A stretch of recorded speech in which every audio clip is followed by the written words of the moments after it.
উপস্থিত দূর দূরান্ত থেকে আগত সমবেত গৌরভক্ত মণ্ডলী, কৃষ্ণ ভক্ত মণ্ডলী, ভক্তিমতী মায়েরা এবং বাবা সকল, সর্বপ্রথম এই আসর রঙ্গনে দাঁড়িয়ে জানাই কীর্তন জগতের অতি ক্ষুদ্রাদি ক্ষুদ্র, অতি কনিষ্ঠ, অতি নগণ্য, কৃষ্ণ প্রেমহীনা, কৃষ্ণ মাধুর্যহীনা শ্রীমতী বৈশাখী রানী রায় আমার এই ছোট্ট ক্ষুদ্র সম্প্রদায়ের পক্ষ থেকে জানাই আপনাদের শ্রী চরণ কমলে শত সহস্র কোটি কোটি দণ্ডবত প্রণাম। জয় জয় নিতাই গৌর সীতানাথে প্রীতি প্রেমানন্দে নিতাই গৌর হরি হরি গৌর হরি বল। তা একজন ভক্ত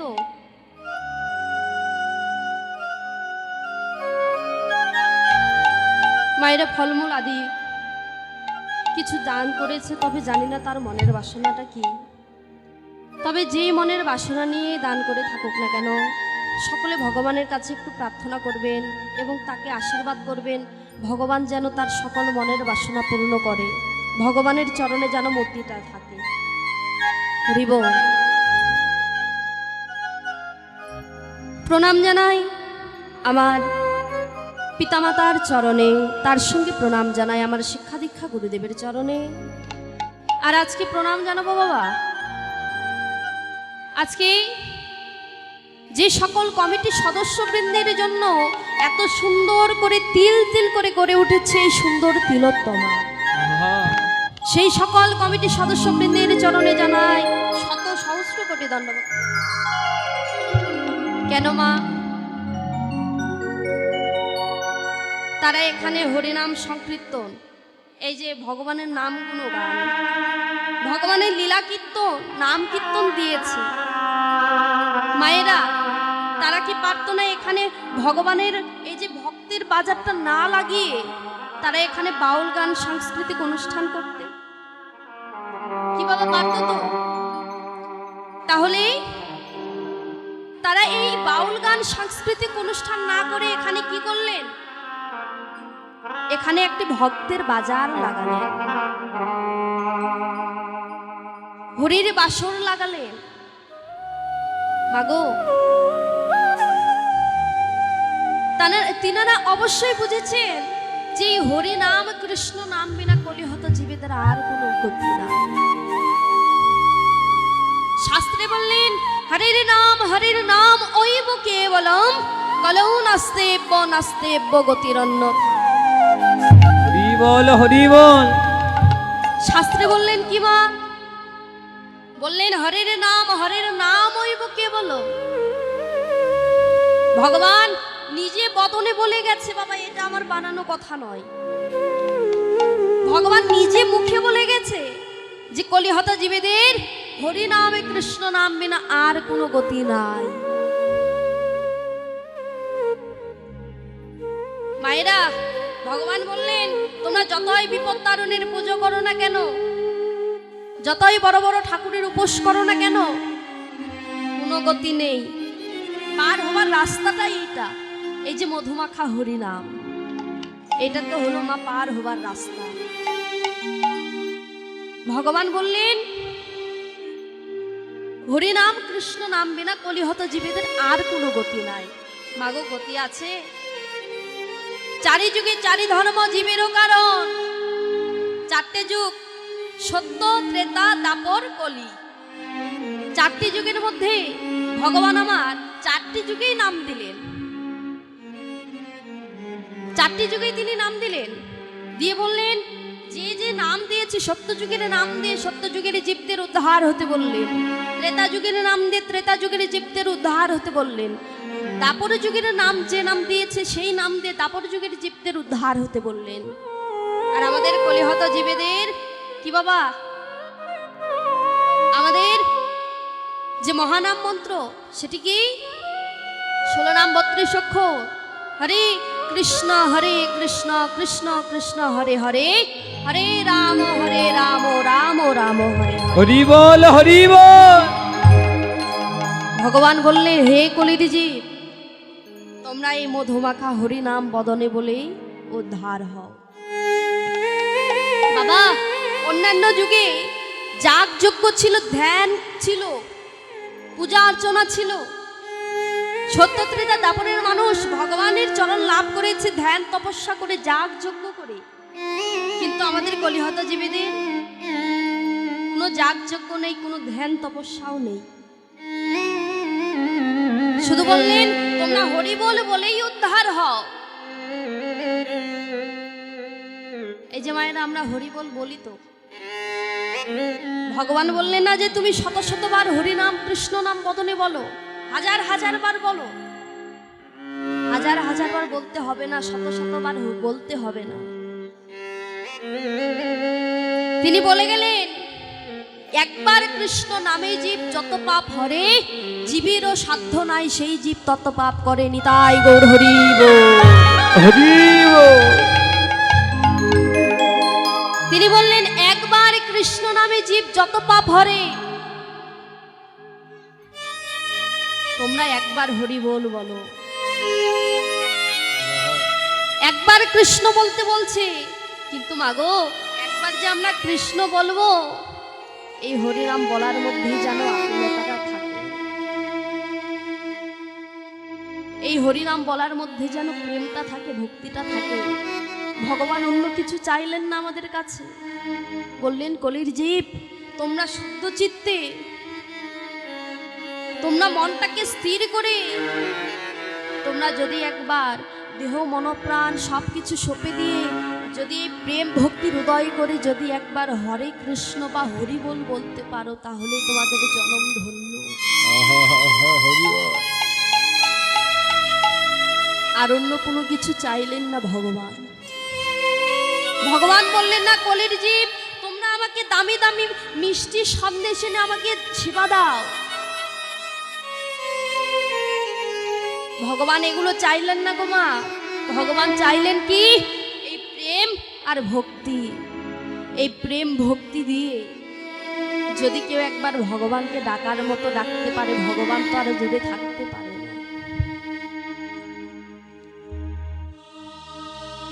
তিনি গীতায় বলে গেলেন, নামের টানে আসবে নামি, সে যে হলো গীতার বাণী। গীতায় তিনি নিজে বদনে বলে গেলেন, একমাত্র নামই পারে উপর থেকে নামীকে নামিয়ে আনতে। কি বাবা পারে না? তার প্রমাণ অদ্বৈত আচার্য। তিনি কিনা 12টি বছর ধরে দুটি নয়নের জলকে কালি কোলে তুলসী পত্রের উপর কৃষ্ণ নাম লিখে সুরধ্বনি গঙ্গার কুলে, সুরধ্বনি গঙ্গার জলে নেমে তিনি সেই তুলসী পত্রটা জলে ভাসিয়ে দিতেন। মায়েরা, 1-2টি বছর নয় গো, 12টি বছর। 12টি বছর করে তার নয়নের জলকে কালি করে তুলসী পত্রের উপর কৃষ্ণ নাম লিখে সুরধ্বনি গঙ্গার জলে ভাসিয়ে দিতেন। সেই ভগবান বৈকুণ্ঠে, সেই ভগবান আর দূরে থাকতে পারল না। ভক্তের ডাকে সে ভগবান সেই উপর থেকে নিচে নেমে এসেছে।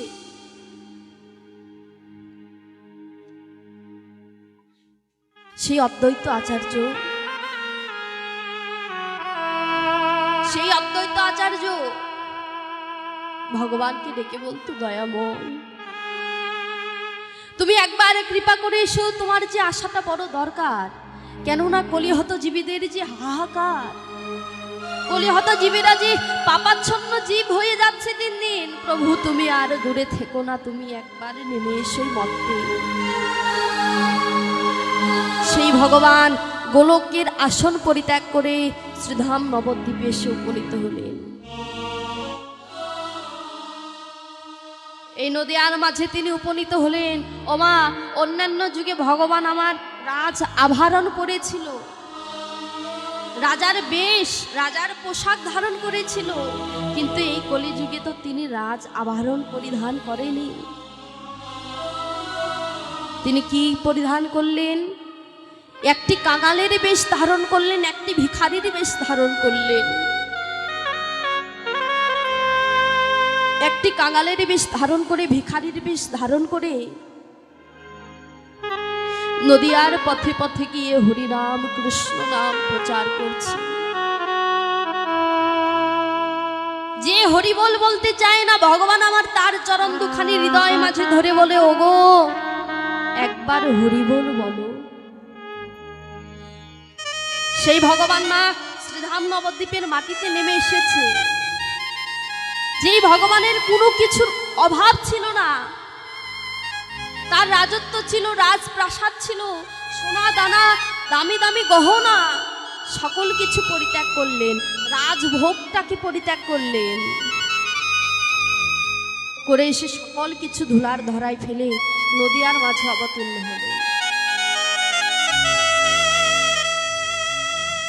তার কথা আর এক বদনে বলে শেষ করা যায় না। যে ভগবানের লীলার কথা পারেনি চতুর্মুখী ব্রহ্মা, যার চারটি বদন, চার মুখেও তিনি পারলেন না ভগবানের লীলার কথা বলে শেষ করতে। পারলেন না বাবা পঞ্চমুখী ভোলানাথ, যার পাঁচটি বদন, পাঁচ বদনেও ভগবানের লীলার কথা বলে শেষ করতে পারলেন না। আর আমি তো হলাম কলির নরাধম পাপী কীট। আমার বদনে মাগো কতটুকু ভগবানের লীলার কথা বলতে পারি। তবে শুনেছি মহতের কৃপা হলে নাকি অসাধ্য বস্তুকেও সাধন করা যায়। একবারে যদি কোনো মহৎ ব্যক্তির কৃপা লাভ হয়ে যায়, তাহলে অসাধ্য বস্তুকেও সাধন করা যায়। বল তাহলে মহৎ কারা? আজকে এখানে আর কেহ মহৎ নয় মা, এই হরির বাসরে এসে যারা যারা বসেছে, যারা এই হরির বাসরে আছেন, আপনারাই তো হচ্ছেন মহৎ। যদি আপনাদের মতো সাধুগুরু বৈষ্ণবের কৃপা যদি একবার হয়ে যায়, তাহলে আর মা ভগবানের কৃপা আর চাইতে হয় না।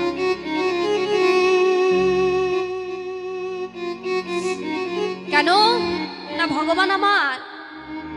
একদিন ভগবানকে নারদ মুনি প্রশ্ন করলেন যে ভগবান দয়াময়, তুমি কোথায় থাকো? তুমি স্বর্গে থাকো নাকি মর্তে থাকো, নাকি কোথায় থাকো তুমি প্রভু? তখন ভগবান আমারে ডেকে বলেছিল, ও নারদ, নারদ আমি কোথায় থাকি জানো? দহাং দৃষ্টামি বৈকুণ্ঠে যোগিনা হৃদয়ং নচ মাদ ভক্ত যত্র গায়ন্তি তত্ত্ব দৃষ্টমি হে নারদ। নারদ আমি বৈকুণ্ঠে থাকি না, আমি মর্তে থাকি না, আমি যোগীমণি ঋষিদের ভিতরে থাকি না। প্রভু তাহলে তুমি কোথায় থাকো? আমি কোথায় থাকি জানো? মাদ ভক্ত অর্থাৎ আমার ভক্তরা যেখানে খোল করতাল সঙ্গে করে নিয়ে হরিনাম সংকীর্তন গায়, আমি সেইখানে থাকি হে নারদ। তাহলে বাবা এখানে কি আমার ভগবান আসেনি? কে কি বলতে পারবো যে ভগবান এখানে আসেনি? কেন মা বলতে পারবো না কেন? কারণ আমরা তো তাকে দেখতে পাই না। তিনি কি রূপে এসেছেন আমরা তা জানি না, কিন্তু তিনি এই স্থানে অবশ্যই এসেছেন। তাকে দর্শন করবার মতো আমাদের তো নয়ন হয়নি। আমরা যা দর্শন করি এই বাহ্যিক জগতের জিনিস, অসাধ্য বস্তু। সে ভগবানকে দর্শন করব কিভাবে? আমাদের কামনা বাসনায় আমাদের নয়ন,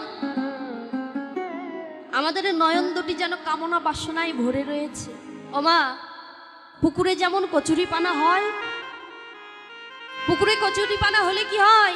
এই যে দেখবেন আকাশে চাঁদের উদয় হয়েছে, পুকুরে যদি কচুরি পানা হয় বাবা, আকাশের চাঁদ কি দেখা যায়? জলের মধ্যে দেখতে পাবেন? দেখা যায় না। কেন না সেই পুকুরে কচুরি পানা হয়েছে। সেই পুকুরে কচুরি পানা হওয়ার কারণে আকাশের চাঁদ সেখানে আলো দিচ্ছে, সেখানে পড়ছে, কিন্তু তাকে দেখা যাচ্ছে না। তদ্রূপ আমাদের এই হৃদয়ও, বাহ বাহ বাহ। এই হৃদয়ে কামনা বাসনা রূপী কচুরির পানার জন্ম হয়েছে এই হৃদয় আকাশে, এই হৃদয় পুকুরে। তাহলে এগুলো পরিষ্কার করব কিভাবে বাবা? পরিষ্কার করার একটা মাত্র উপায়, যদি কেউ এই কচুরি পানাগুলোকে পরিষ্কার করতে চায় তাহলে ছুটে যেতে হবে কোথায়? না ভক্তের বাজারে। ভক্তের বাজারে গিয়ে ভক্তের চরণের ধুলি এই হৃদয়ে মাখতে হবে। দেখবেন বাবা, যদি একবার কোনো সৎ ভক্তের, নিষ্কিঞ্চন বৈষ্ণবের যদি একবার কৃপা লাভ হয়ে যায়, তার আর ভগবানের কৃপা চাইতে হয় না। নিতাই গৌর সীতানা ইতি প্রেমানন্দে হরি বল।